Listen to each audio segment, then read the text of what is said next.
Now, on News Talk 105.9 WMAL. O'Connor and Company. It is 8:37 on News Talk 105.9 WMAL. We are making sense of the news. I'm Andrew Langer in for Larry O'Connor here on O'Connor and Company.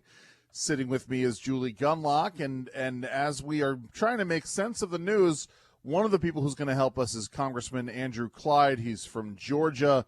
And we've been having this discussion, Congressman, about the use of the appropriations process as a tool in Congress, or as an arrow in Congress's quiver of things they can do to deal with the executive branch, to act as a check on the federal executive branch when things run amok.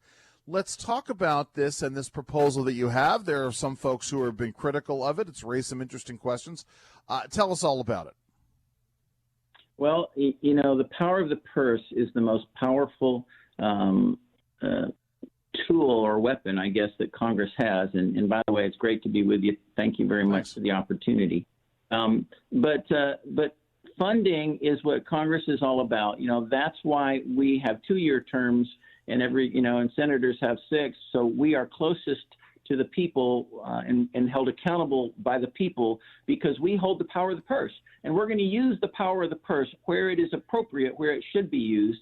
And in this instance, we have the weaponization. We have an administration, the Biden administration, weaponizing our judicial system basically into the election interference arm of the Democrat Party, right? Where you now have Democrat prosecutors, Democrat judges in Democrat districts with Democrat juries to prosecute a Republican political candidate, the number one, the leading political candidate in a presidential election, and try and take him out, throw him in jail, and take him out of the contention for the presidency. And we're not going to allow that to happen. The way we deal with that is we defund it. And every year when the fiscal year turns over, that's the apex of Congress's power. And we're coming up on that in just about a month.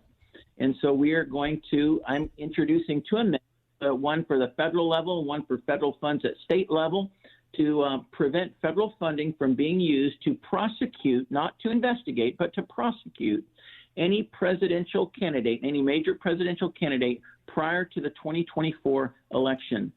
Because we can't allow that to happen. The American people are the ones who decide who our next president is going to be. It's not the Department of Justice or some rogue local prosecutor who can throw someone in jail on bogus charges and then process be the penalty. Eventually the charges either get dropped or they get declared innocent, or it gets overturned in appeals, whatever.